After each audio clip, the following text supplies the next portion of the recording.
plupart des représentations de soldats romains, on les voit porter des ceintures décorées de plaques métalliques. On en voit sur des événements de reconstitution historique et bien sûr dans des musées. On peut aussi en voir de façon parfois approximative au cinéma et à la télévision. Et là encore, sur ces exemples, c'est plutôt correct. Tandis qu'ici, regardez-moi ces accessoires de qualité. On touche le fond du costume historique. Je ne sais pas d'où ça sort, mais que cela y retourne et vite. Quoi qu'il en soit, la ceinture militaire romaine recouverte de plaques métalliques, parfois richement décorée, était bien plus qu'une simple ceinture. Elle était un marqueur d'identité. Elle symbolise le fait d'être un soldat romain, et cela le distingue du civil. L'importance toute particulière que devait avoir la ceinture militaire ressort également dans les sources écrites. Sa reproduction fréquente et très précise sur les reliefs représentant des soldats. Ce témoignage historique, pictural et archéologique permet de dresser un tableau assez précis de l'apparition et de l'évolution de cet équipement unique.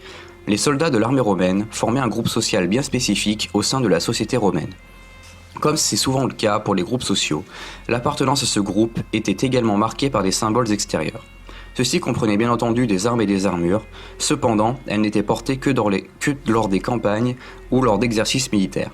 Dans la vie de tous les jours, les soldats ne portaient généralement ni casque ni armure, à l'exception d'un glaive et éventuellement d'un poignard.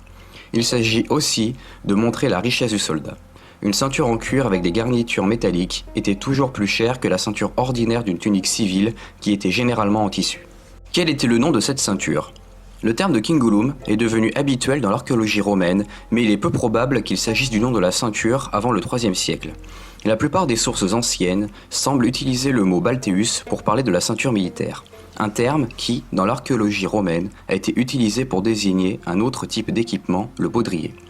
Cette bande de cuir partait de l'épaule droite et traversait le corps jusqu'à la hanche gauche. Un autre indice pourrait être une découverte sur les tablettes d'écriture de Vindolanda, qui datent également de la fin du 1er et du début du 2e siècle après Jésus-Christ. L'une des tablettes, qui ne peut pas être lue que par fragments, est apparemment une pétition en latin adressée à un officier au sujet du vol d'une ceinture. Sur cette tablette, on utilise également le mot balteum. S'il n'est pas incorrect d'utiliser le terme cingulum en contexte 1er siècle, celui-ci semble plus tardif. La ceinture est considérée comme une possession personnelle du soldat. Un passage de l'Historia de l'auteur antique Tacite décrit certains soldats donnant leur ceinture décorée en échange d'argent, montrant que celle-ci devait être à la fois précieuse et leur propre possession. En plus de la preuve de propriété, le passage donne également une indication d'utilisation de la ceinture comme investissement. Dans les bons moments, le soldat pouvait acheter les derniers accessoires à la mode en matériaux précieux, et dans les mauvais moments, il pouvait revendre certaines parties. La ceinture avait non seulement l'avantage d'élever visuellement le statut du soldat au sein des troupes et dans la société romaine, mais elle était certainement plus difficile à perdre ou à voler qu'une bourse de pièces de monnaie. De quoi étaient composées ces ceintures ? Le support sur lequel étaient fixées les plaques était en cuir, et les plaques étaient fixées par-dessus. On sait peu de choses sur la lanière de cuir, car il s'agit d'un matériau périssable et donc on en retrouve très peu sur les sites de fouilles. Au sujet de leur fabrication, il s'agissait probablement de 2 bandes de cuir cousues ensemble comme un tube et remplies de textile ou de laine brute. La ceinture en cuir obtenue a été renforcée avec des coutures sur les extrémités. On peut voir cela sur la découverte d'alternes où une seule pièce de cuir était pliée et cousue à l'aide de fils de lin. Le cuir pouvait être teint en rouge d'après les analyses portées sur les stèles de soldats, mais apparemment il était aussi souvent naturel, c'est-à-dire marron. Au niveau des plaques, les matériaux de loin les plus courants sont les alliages cuivreux.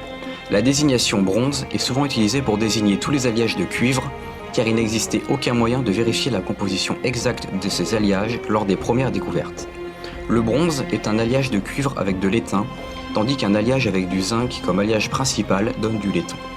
Ces dernières années, des tests sur les alliages de cuivre romains ont montré que le laiton est l'alliage le plus couramment utilisé.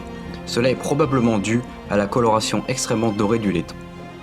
Le fer, l'argent, l'or et l'os et l'ivoire étaient également utilisés.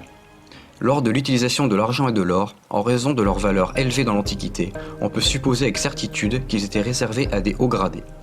Des revêtements de surface pouvaient être appliqués, comme l'argent, l'étain et le zinc. L'effet recherché dans les 2 cas était de donner l'impression que la pièce entière était en argent massif. Les plaques pouvaient soit être très simples, soit décorées de multiples manières, par gravure, perforation, estampage ou nielle.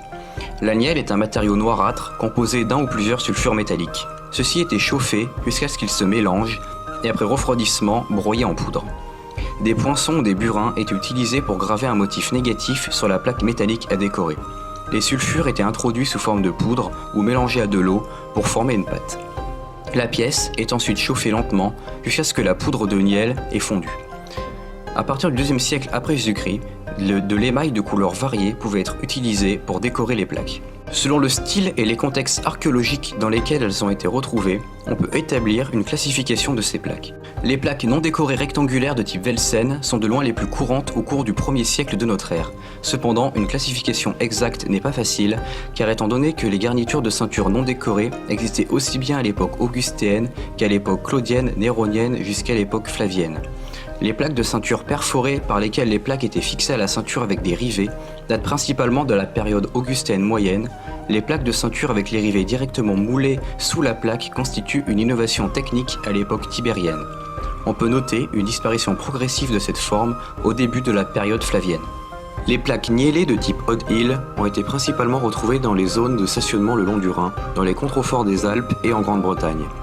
Le très bon niveau de recherche et de publication, ainsi que les conditions de conservation particulièrement bonnes, ont conduit au nombre particulièrement élevé de découvertes. Les premières pièces peuvent être datées de l'époque tibérienne, mais elles sont rares. La plupart des pièces datent de l'époque claudienne, néronienne. Seules quelques découvertes sont connues à l'époque purement néronienne et flavienne.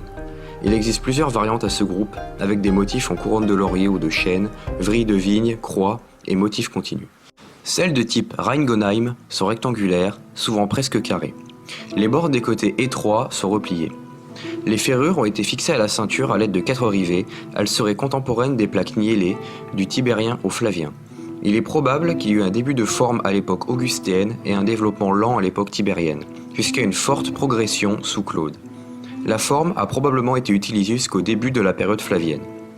Ce point de vue est conforté par la représentation de cette forme de ceinture sur les stèles. La principale zone de distribution des raccords de ceinture emboutis à bosse centrale se situe dans les zones de stationnement de l'armée, sur le Rhin, dans les contreforts des Alpes et en Grande-Bretagne. Le nombre élevé des découvertes de Vindonissa peut s'expliquer par le très bon état de la recherche et des publications.